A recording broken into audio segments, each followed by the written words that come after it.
They say Valentine's Day is the one day that we demonstrate our love, or we men demonstrate our love, at least here in the United States. But as my sweetheart said to me the other day, Valentine's Day should be every day. Remember that? Yes, I did say that. So what we're going to talk about today is how men demonstrate their love in a relationship. And I definitely want to differentiate between the early stages of dating versus those more seasoned relationships, because there is a big difference, right?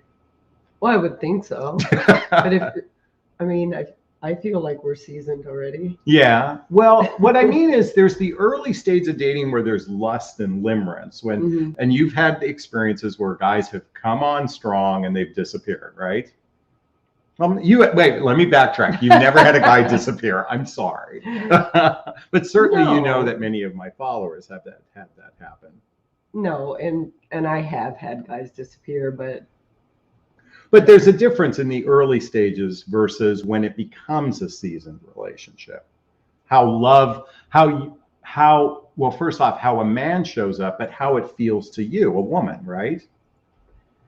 well, for me, I don't get attached very, very quickly to anybody. So it's very different. Yeah, I appreciate any kind gestures and, the chocolates or, chocolate strawberries, Godiva. I wish they were still around. But those, note to self. Yeah, no, you have to go to Belgium to get them for me Okay. because they don't have them here anymore. But anyhow, yeah, you appreciate the gestures, but to feel like the genuine affection and not just treating Valentine's Day like the Hallmark holiday that it is for many people.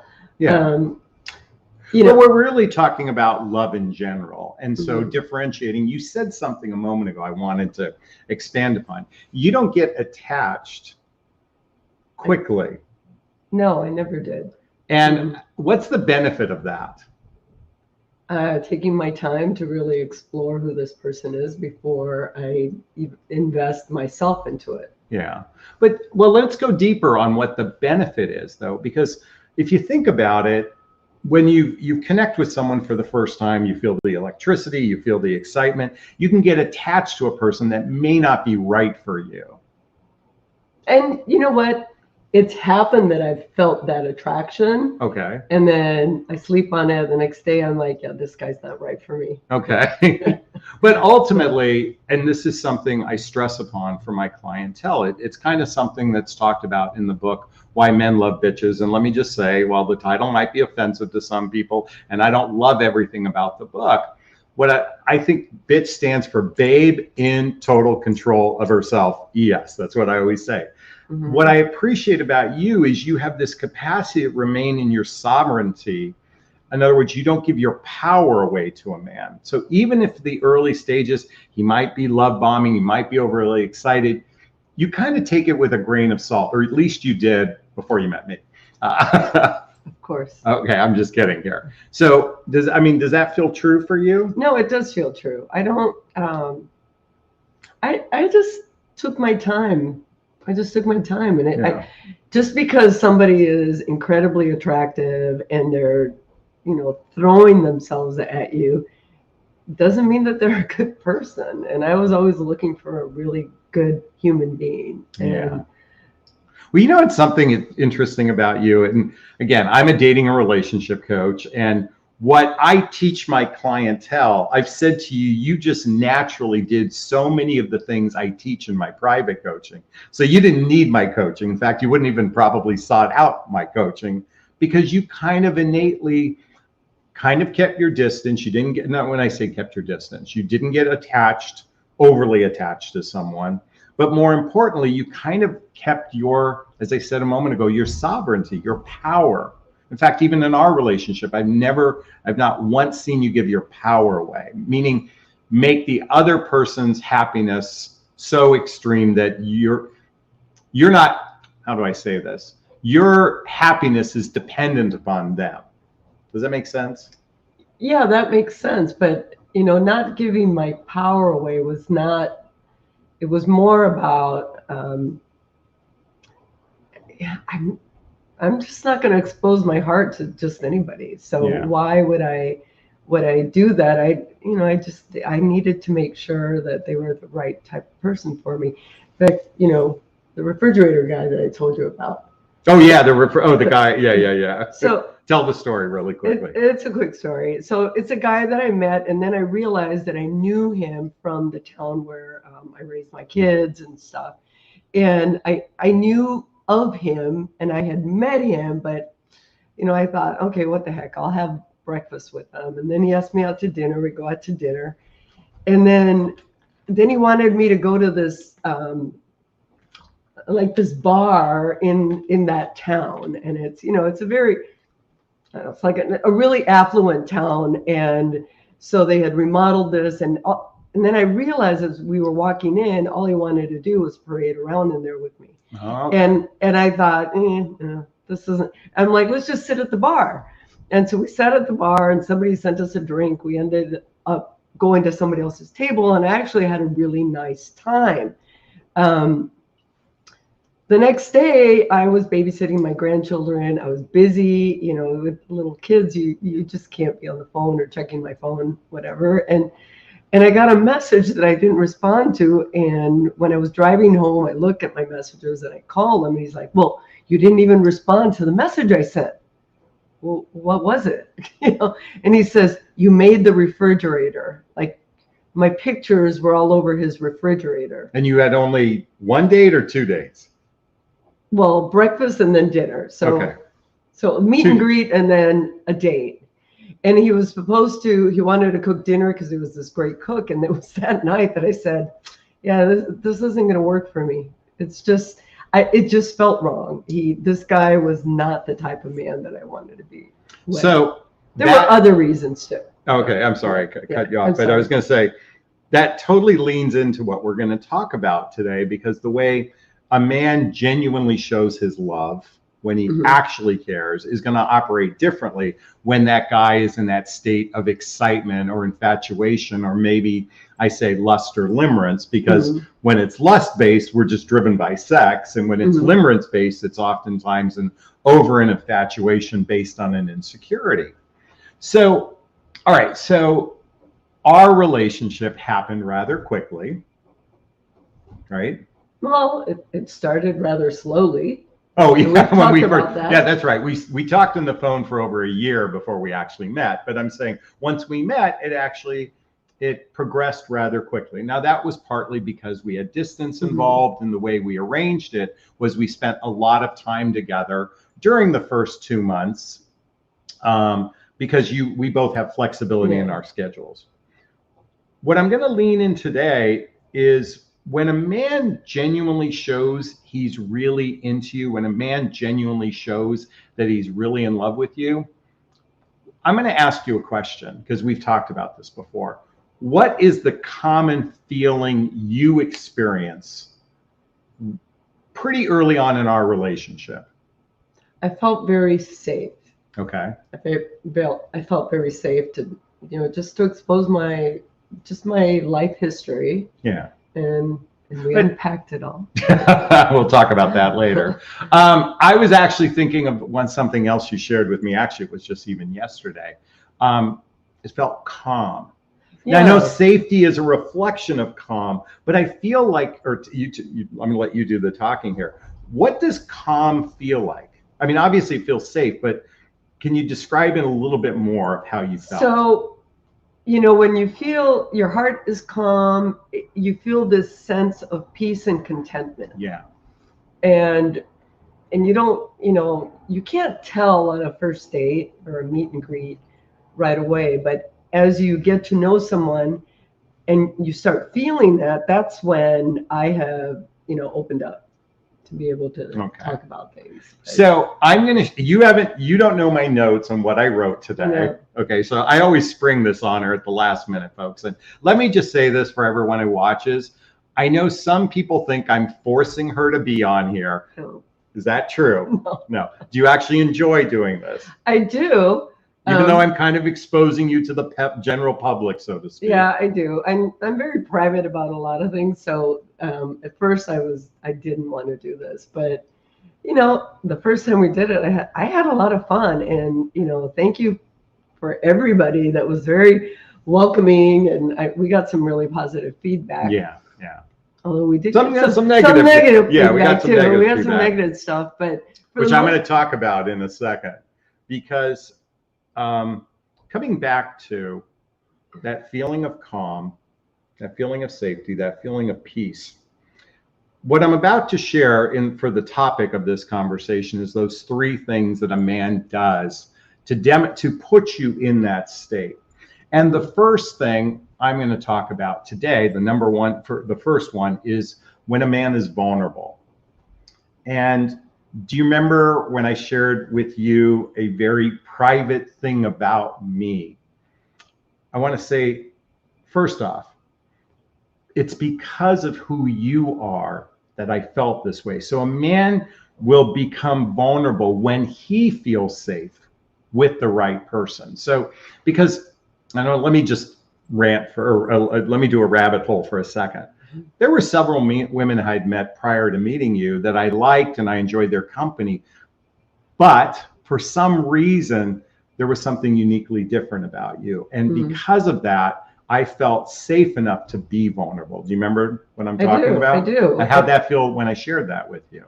Well, it was... Without giving the specifics. It was something very deep and private. And, for another woman, it may have been a deal breaker. But, I asked him the questions I needed to know, and then that was it. But I really appreciated that he trusted me enough to tell me something that he had never shared with anybody else. So that was really one of the first ways I demonstrated my safety, my trust with you, which was the precursor to actually falling in love with you. In fact, the fact that you accepted something very personal to me and without judgment allowed me to even go deeper into what I'm about to share next. And the number two thing men do when they are deeply in love is that they're protective. Yes. Now, let me just say this. Protectiveness could feel like controlling. Am I right? Yes. Okay. Do you want to elaborate? No, well, in the beginning, when the protectiveness, came into play, I was like, oh, wait a minute. Okay. Is this, what is it? And, because I think protectiveness can perceived or come across as controlling behavior. But one of the, women talk about in general, scientists and people talk about men are provider and protectors. So it's almost innate in us. The challenge is differentiating between controlling behavior and genuine care. And I suspect it was because even though I was protective, you felt safe. Yes, I felt safe. It was just the adjustment of a new relationship as well. And, I'd been independent for so long, and then I'm being asked questions about, my flights and my stuff. And it's like, oh yeah. I'm like, text me when you get home. Text me when you're in the air. Text me. This is when she was flying over. I'm very protective and nervous too. So, but you just said something. As a relationship progresses, it's these little things that build up. It's the little moments that build up to help us feel safe in a relationship. And you said the key word was we talked about these things. Yeah. Like when I was being protective, you brought it up to me, how that felt for you. And then we had a conversation about it. Yes. So, for a lot of women, I know that it's difficult to bring up something to a man because there's a fear the man might run away. Well, it's uncomfortable to bring up some things. Yeah. It's just uncomfortable. Nobody wants to you don't want to put yourself in a position where they might say something that is just, and this is all going to blow up when it was a minute thing in your mind, but to the man, it may be a really big issue. Yeah. So, okay. Now you're currently reading my book, by the way. She hasn't finished it yet, folks, Yeah. but the book is called What the Heck is Self-Love Anyway? A Journey of Personal Development, Self-Up, and Spiritual Work. And by the way, there's a link below to get a copy of my book. Why I'm bringing it up is chapter 9 says, when you get to it, says, if it's sincere and from the heart, you can't say or do the wrong thing when you're with the right person. So what I feel is though you feel safe enough to speak from your heart, and because the way I've demonstrated those little moments, you're not fearful I'm going to run away. No, I'm not fearful. You know, I've always been very authentic and expressing. Overly authentic. I'm kidding. Which, but which when by the way, the book, I feel like when I'm reading it, it's like hearing you with your coaching calls. Is it really? Yeah. Oh, it is. Okay. So yeah, he's a very good coach. See, what is it? Where is it? There it is. That's where you contact him to schedule. By the way, I think what she's trying to say is press the link here to schedule a free discovery call with me to see if working with a coach is right for you. Thank you so much, sweetheart. So protectiveness.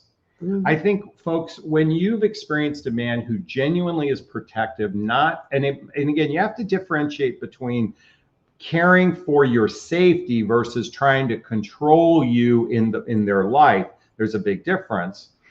Ultimately, as you said earlier, everything I'm sharing today, you will feel a sense of calm, you'll feel a sense of safety, you'll feel a sense of peace. That's how you know when a man genuinely loves you, because the third thing is all boils down to his actions. Because while a man can express, the words, I love you, or I deeply love you, ultimately is through those actions. And particularly in the early stage of dating, it's about being intentional. What I mean to say here is he's continually reinforcing the desire to explore and grow the relationship. And I think you felt that with me.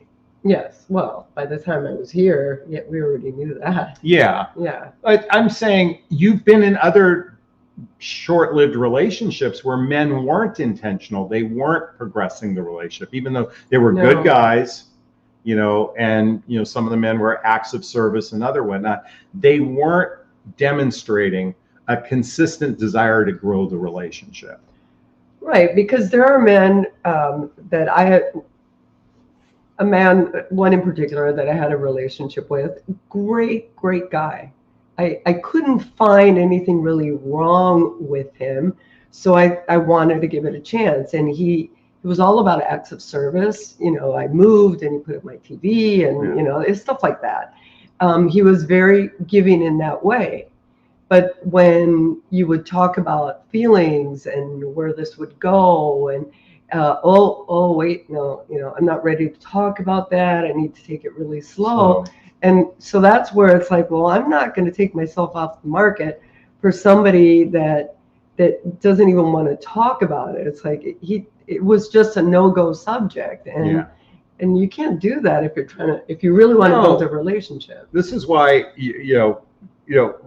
folks, we binge watch some reality TV. Although now you got me hooked on this show called The Good Doctor. Oh. It's on Hulu, folks, and now I'm addicted to this show. I just like the character. But it's just late night TV to fall asleep with. Yeah. But coming back to reality TV, one of the premises that I actually, what's the word I'm looking at? Analyze, is that in many of these cases, whether it's Married at First Sight, Love is Blind, some of these other shows, even The Bachelor, you're thrown in the pressure cooker very quickly. Mm-hmm. And what I actually believe that there's some value to that. What I mean to say is you're really concentrating on building a relationship in a very short period of time. I think today's dating process is such a long, drawn out process that you can either miss red flags or you get attached to the wrong person, mm-hmm. and only to find out you've invested months, if not years, with a person that's never going to materialize. And I'm like what we did. We jumped in the pressure cooker, mm-hmm. and now we live together, and I feel as though there's some value to that, because they often say you don't really know someone until you live with them or at least go on a vacation. And we just went on vacation for 2.5 weeks. By the way, folks, we just did the Panama Canal cruise, and for the record, this was this got organized for us through a singles organization called singlescruise.com, right? Yes. And I'm actually looking at some other organizations. While the majority of people were in relationship, because it's a lot of elderly people, couples have been married a long time, there were a lot of singles out there. So folks, for those of you single looking in love, check out Singles in Paradise, check out Singles Cruises. There's going to be a couple other organizations I'm going to recommend. Yeah, one of the things, Norwegian Cruise Line has these solo cabins that are for single people, and they're, you don't have to pay like more money because it's double occupancy. Those are for single solo travelers. And then they have events, and they also have a lounge. They have a singles lounge where you can connect with people. Can connect with other people, and so there are things that you could do where you could meet people, especially like the European cruises. There are more age appropriate people. And for the record, this doesn't have to be expensive on your budget. There are some cruises that are less than $1,000 for 4 or 5 or 6 days. No, for 7 days. For 7 days, and that includes food, and so check it out. We'll talk about that more because I want to endorse organizations that are promoting singles to getting together. Because here's the thing, folks, it makes me almost cry in a way.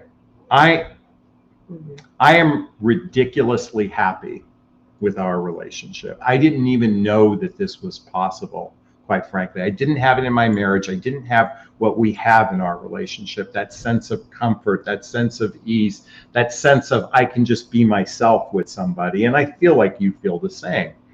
And so, I'm a junkie for love, and it's because I want everybody to experience what I'm feeling, and I hope you feel the same. I do. And spending 15 days 24/7. Oh gosh. Yeah, you really, yeah. And we didn't kill each other. We had fun. We had a great time. It was a great trip. So and we went to my home for where I was born. I was born in Cartagena, Colombia. Great place. Oh my God. Amazing, historical, and got together with some relatives on a beach. I mean, and then we went to watch the sunset with another cousin. By the way, I talked to some of those relatives who are single, and they're frustrated with dating. So I'm going to work on that with them. So just to recap, and then we're going to take questions in a moment. Just to recap, when a guy genuinely, deeply loves you, he's going to show it through his vulnerability, his authenticity, his transparency with you. He's going to show it by being protective, but more importantly, his actions will be consistent, and it'll be intentional about wanting to grow a relationship with you. So those are the 3 things that we're going to talk about today. I just want to add something to the number 2, the being protective. Yeah. It's very easy for somebody that's been independent, like a lot of us have been, to think this guy's going to try and tell me what to do. And this is, and when you start just calming yourself and listening to what they're really saying is, look, I care, and I want to make sure that you're there safe, that that you have a full tank of gas, or you're whatever. I think we as women, we have to give them a chance, because everybody is trying to stay away from those controlling types. Yeah, it's a shame that in some cases, when I read the comments from those of you, many of you have been hurt so significantly that I think it's affected your ability to appreciate good men. And as I shared in a video yesterday, the mantra that I invite everyone to have, and I believe you naturally attracted this, is it's raining good men. It's raining good men instead of it's raining men. It's raining good men. It's raining good men. In other words, that mantra, rather than focusing on the bad apples, focus on those that actually, and there are good guys out there. You're a perfect example of a woman who pretty much always met good men. You met a couple jerks in there.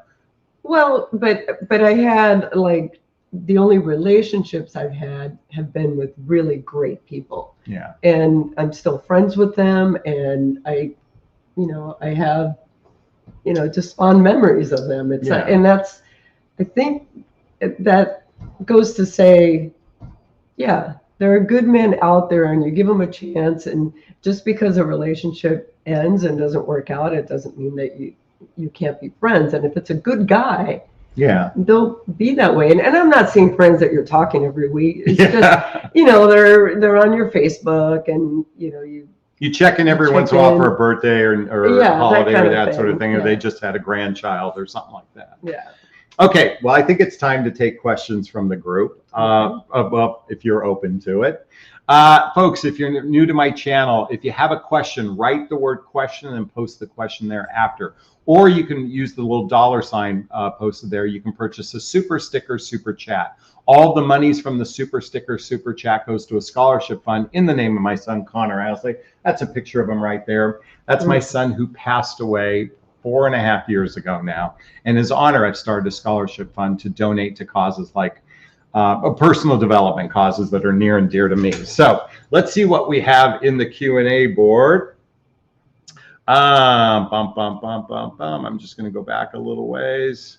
Oh, Weejin says, I love The Good Doctor, the show, The Good Doctor. Yes, it's on Hulu. I'm addicted to it. Let's see. Crystal says, in a relationship, he's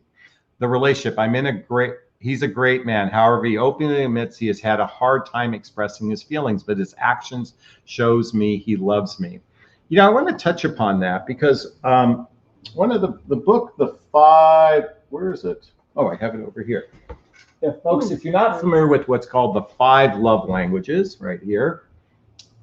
Okay. The 5 love languages, if you're not familiar, all the books I recommend is listed below. The 5 love languages are words of affirmation, or if you're a Leo, it's called words of adoration.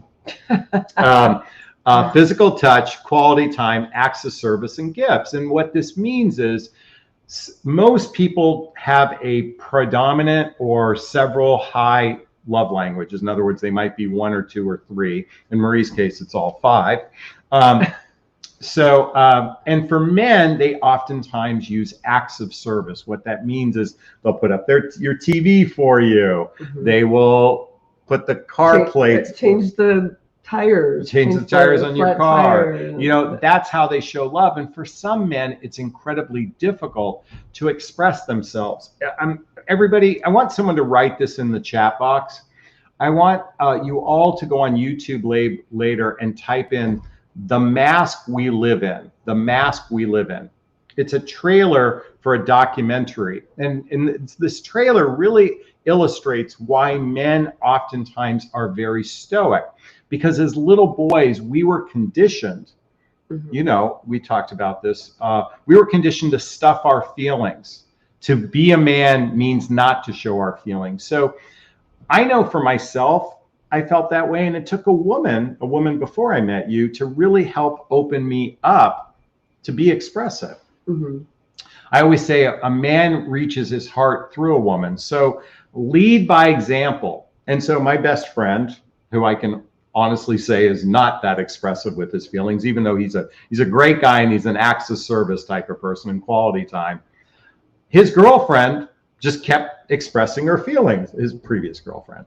And that got him to open up. So ladies, you can lead by example to get a guy to open up. Any thoughts on that? You're the most expressive guy I've ever known. So, in fact, I'm more, she'll even say I'm the chick in the relationship because of that. But in a good way, right? In a good way, yeah. All right, so I hope you didn't have a question, but I just thought I'd respond to that, Crystal, so thank you. I noticed that Pamela has a question here. Hey, Pamela, question. Finally met the man I've been texting for almost 2 months. Yay, I want to hear all about it later. We feel excited for the future. He texted later that he forgot to take a selfie of us, which I thought, thoughts. Well, okay, so coming back to I'm the chick in the relationship. On our first date, wasn't I the one who handed the camera to the waitress, or it was a waiter? Well, no, waitress, and said, will you take a picture of us? Yes. So I kind of like memorializing moments more than you do. Oh, I don't mean to throw you under the bus.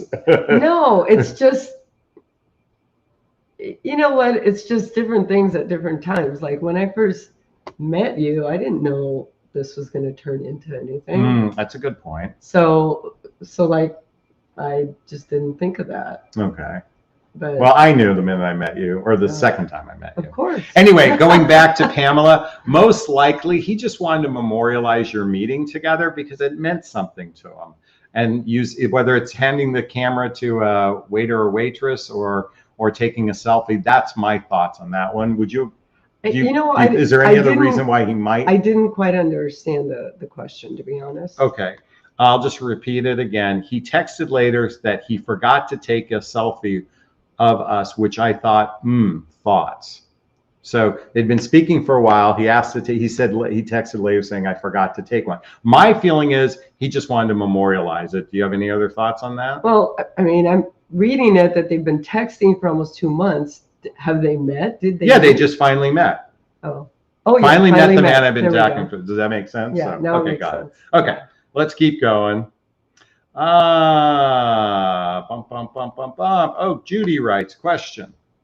Jonathan, since you have been in your new relationship, have you felt your anxious attachment come out? If so, when? I guess I'm going to throw myself under the bus. You know, I will say that prior to meeting you, I was in a relationship where I was very anxious. My anxious attachment came out. I feel as though that relationship healed me, that what's happened now is I'm more of a secure attacher with a default. And the anxiousness is really a reflection of feeling like if I do something wrong, you'll abandon me. That's where it comes up for me. Like if I say something or do something, you'll leave me, and my abandonment fears come up. And that's all related to my childhood, where my mother had kind of temporarily abandoned me, and that triggers me. So I have that. In our relationship, I don't think it's been maybe slightly on the surface, but not overwhelming me. Have you ever noticed me to be anxious? I feel like I'm a calming force for you. Yeah, you very much are a calming force. In fact, what I appreciate most about you, and Marie for the audience, is that you have, it's the word I keep thinking of is you're chill. You know, you are chill. You're like chill chick. Oh my God. And by the way, we'll be in a crisis situation where the airline, there's an issue. Oh my God. And this just happened when we were flying back from Miami. And I send them to go get coffee. No.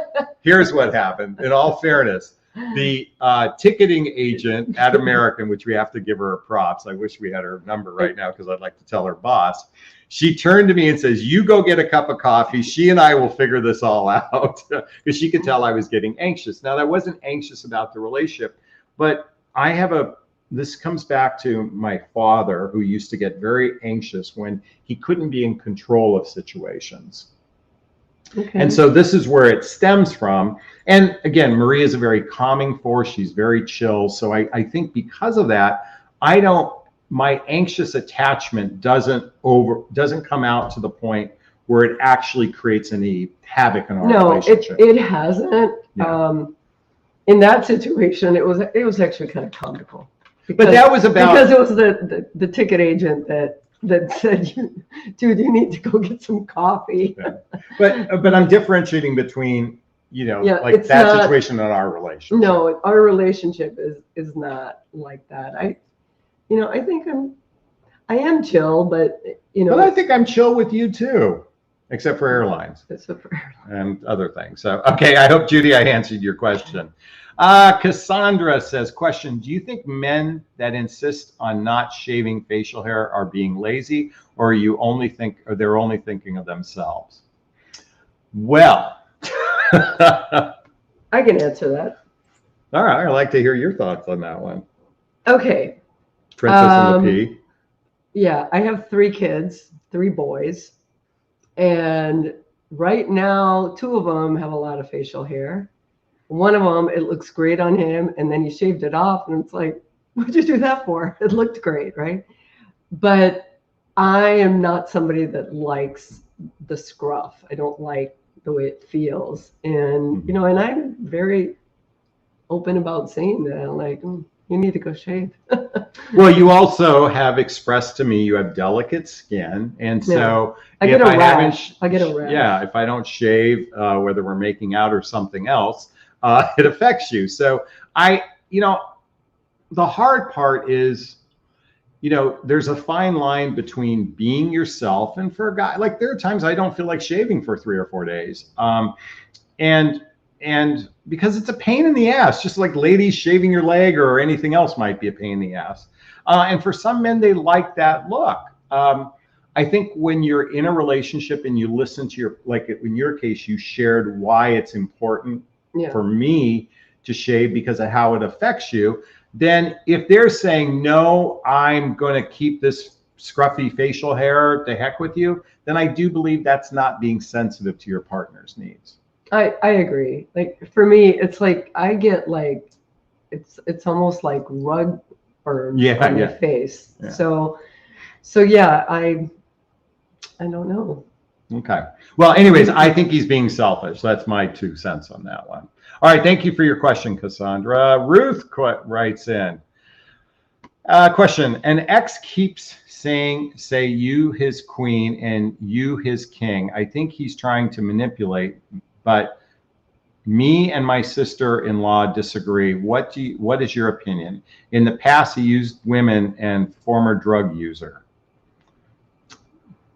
So this is kind of reminds me of the comment you made about the guy in the refrigerator. You know, when a person, again, if it's not a seasoned relationship and they're using language or doing things that are probably outside of the timing of something like, because I've called you my goddess before, so but you didn't do that way in the beginning. No. I mean, when it felt appropriate for me, I use the terminology "my beloved," and it just is a way to. I know you thought it had to do with the movie The Departed, like the dearly departed. No, but beloved is just a way of me saying. I don't like saying the word girlfriend.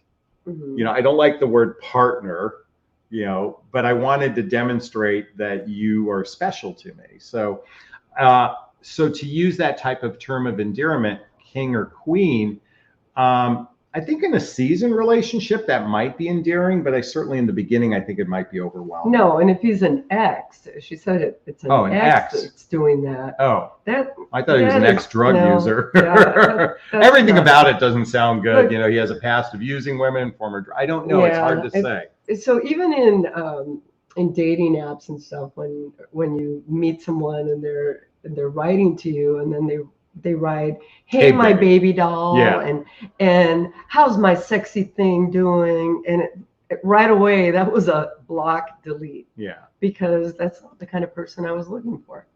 So part of relationships, is being able to read the other person. We talked about this, you know, even this morning we talked about it, because yesterday you weren't feeling well, and I know I might not have read it 100%, but I certainly wasn't. I felt like I wanted to give you enough space to just be in your space to chill. So reading your partner is an important thing, and if that's something uncomfortable for you and it doesn't resonate with you, then I would speak up and share your feelings on it. Okay. All right. Let's see. What does it mean? Oh, here we go. This is from my private group called Midlife Love Mastery. And by the way, there's a link below to join the group. So one of my group members asked, what does it mean when a man that I've only seen twice tells me his job hourly income? Oh, this is interesting. You want to tackle that one? I have no idea. Gosh, I have no idea how to answer that, because what is he trying to accomplish by doing that so soon in the relationship? So do you remember on the cruise, the guy that was talking about how much he spent on his suite? His next suite was going to be $31,000. But then we'd run into him, and he'd be telling everybody else the same thing. So why do you think guys do that? Well, I mean, it could go either way. Is it because he's trying to say I don't make all that much, or because, hey, I got it together and I'm making a lot of money. Okay. I just think it's too soon to talk about that unless you're really talking a serious relationship and you need to talk finances at that point. Okay, good point. So that was an interesting take. So maybe there is a reason he's sharing it to give you an idea that he may not have the kind of income or wealth to support two people. Okay, I'm just throwing that out there. Or it's a way to be braggadocious about how successful he is. I think if it's the former, you know, on some level, you'd want to know where a person stands financially sooner rather than later. Because money ends up being the second most common reason why people get divorced, issues related to money. So on some level, that might not be a bad move to share that. It might feel uncomfortable. But it depends on where the relationship is too. Well, maybe not where the relationship is, in what his intention in sharing it is. Okay, now that's a good point. So, because I believe if it's material to the relationship, it's good to know things sooner rather than later. For example, if someone had herpes, you'd probably want to know about it before you have sex and not at the moment having sex or after having sex, as an example. Or the person has a severe medical condition. You know, I think that's if it's material to the relationship. So was he sharing it because he wanted you to know his status, or was it braggadocious? Which it's hard to tell from what you shared, but those are my two thoughts on that. You kind of concur? Yeah. Okay. That's all right. All right, let's keep swimming here. Right. Cassandra says, Steve Harvey says he is the king and his wife is the queen all the time. You know, for some people, that's their languaging. Again, I'm differentiating the early stages versus someone who's in a seasoned relationship. They're married. Well, this case, it was they're married. Yeah, Steve Harvey. So let's see.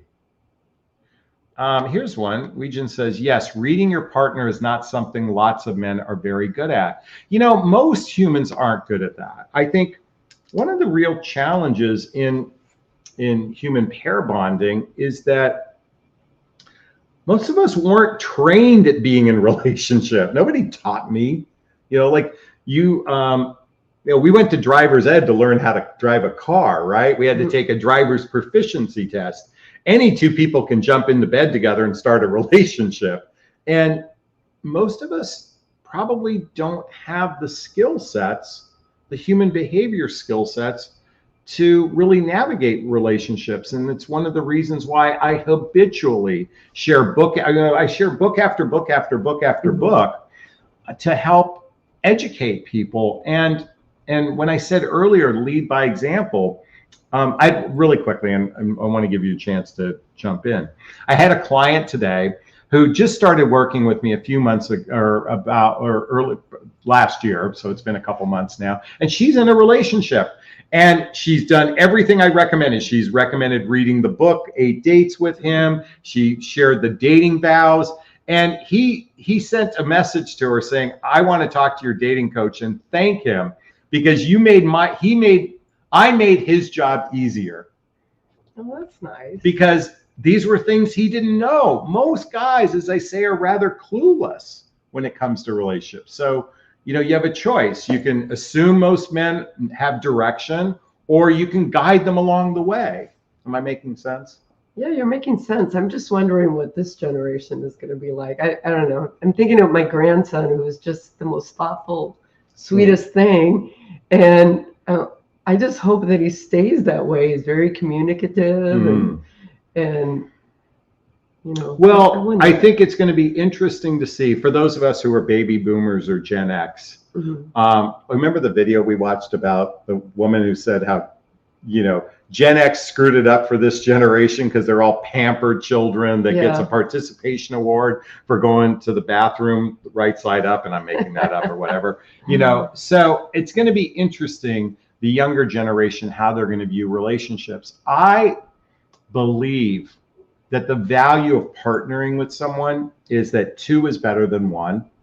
And when you create a tribe, a community to support you know, people that's the humans that are going to have, I believe, the greatest amount of joy from the sense, or peace, because let's face it, being single is a fucking bitch. I mean, being, and I say this especially for those of us in midlife, what I mean by that, and I cursed intentionally there, was it's hard to not feel supported. And so while it doesn't have to be a romantic relationship, I talk about this in my book, the importance of building a tribe, like your cousin in Cartagena. She's got a tribe of friends, and it's that tribe that helps sustain us in those tough times. And I just rambled right there. So well, yeah, no, really building, like, I was very fortunate raising my kids. My parents ended up living with us by choice of my ex-husband, who, just because our relationship ended, you got to give the guy credit for everything he's done for my family, and he's a good guy. Yeah. Just 25 years of my life. But we won't go down that route. No. But he kept the family intact. And so my kids now, for the most part, have tried to do that, and the grandparents are involved, all the aunts on Stephanie's side, all the aunts, everybody contributes to the babysitting and what they need. So, and why I'm harping on this, folks, is that if you don't have a relationship, that's okay.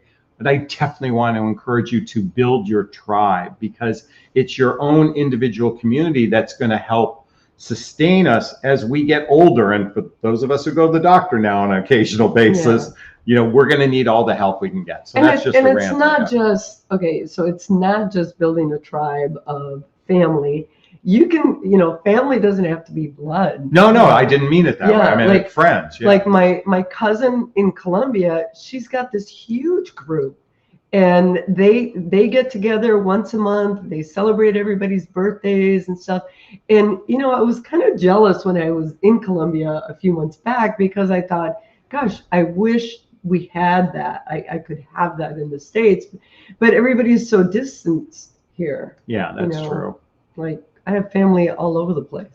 We now just need to move them all here. All right, folks, I got off on a tangent there, so let me keep going. Nicole says here, social skills alone is something a lot of people do not have. Interesting, watching this show, The Good Doctor. Here's a brilliant guy, a brilliant surgeon who is autistic and, Asperger's, if you will. In other words, has no social skills. And what's interesting about him is he speaks his mind. He's not afraid to he doesn't have a filter. You have this and you're going to die. Yeah, you're going to die. So you have malignant cancer, you're going to die if we don't do this. But the point is, I think, for those who don't have a condition like Asperger's or autism, again, I do believe most of us haven't really been trained. And so in the show, the older gentleman is training him on social skills. I mean, he's being intentional about it. Most of the time growing up, our perception of social skills is like a slap on the hand. Johnny, don't do that, or Marie, don't do that. In other words, we were told what not to do, but not how to really socialize with people from a heart-centered place. First, really quickly, I'm going to grab a book that I want to recommend here. Where is it? The book is called I Hear You. Okay, the surprisingly simple skills of extraordinary relationships. And I just want to give an example of something. I shared this the other day in a video. Bear with me 1 second. Oops, let me find something. Everybody, be patient with me. No, I want to. Okay, so here's an example, the difference between sympathy and empathy. I'm sorry you're not feeling well. That's sympathy. Empathy is, the flu. The flu is no fun at all. In other words, empathy is actually feeling the person's feelings. Sympathy is just expressing, that you know, the sorrow around something. So this book provides so many great examples, and there's one in particular I'm looking for. It's the difference between validating feelings and unvalidating feelings. Oh, give me a second. I know I'm taking so long, everyone, but I know I read it the other day. I should bookmark it.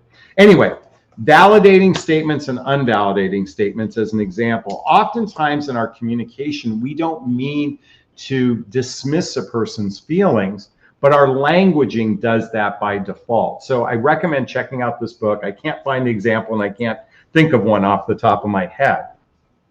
Oh, well, a good example would be your deodorant doesn't work too well versus, wow, you stink really bad. I think everybody knows about Okay, that. yeah, I've talked about that, but you shared, I think, but there was a way to do it. You have a great way of expressing yourself without making the other person feel bad. So you do that innately, and most of us have to learn it through a book. So that's my recommendation. All right. Okay. Robin asked, I'm here but late. What are the 3 things? I'm going to share it really quickly. When a man is deeply loves you, he'll do these 3 things. He will be vulnerable with you because he trusts you. He'll be vulnerable, authentic, and transparent. Number 2, he'll be protective of you, not in a controlling way. He cares about your safety. And number 3, he'll do it through his actions. So it's not just expressing he loves you, but he'll do it through his actions consistently throughout the relationship. All right, folks. Anna says, happy Valentine's Day to you both. You know, this is a great place to wrap up today because I want to go make us dinner to enjoy Valentine's together. Did I get you anything? No.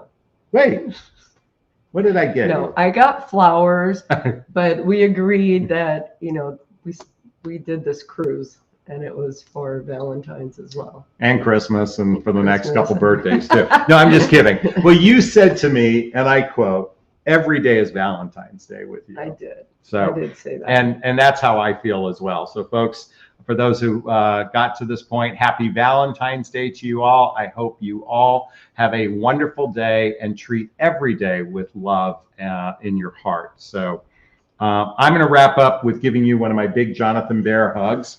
You're going to give me a hug? Okay. All right. Thank you. Happy Valentine's Day, everyone. Bye-bye. Bye now. Oh, I want to say thanks to Wanda and Robin and Sherry and Nicole and Weejan and Anna and Chris, Breezy Brown, Robin, Cassandra, Valentina, Margaret. Everyone, thanks so much. Have a wonderful, fantastic evening. Take care. Bye-bye. Bye now.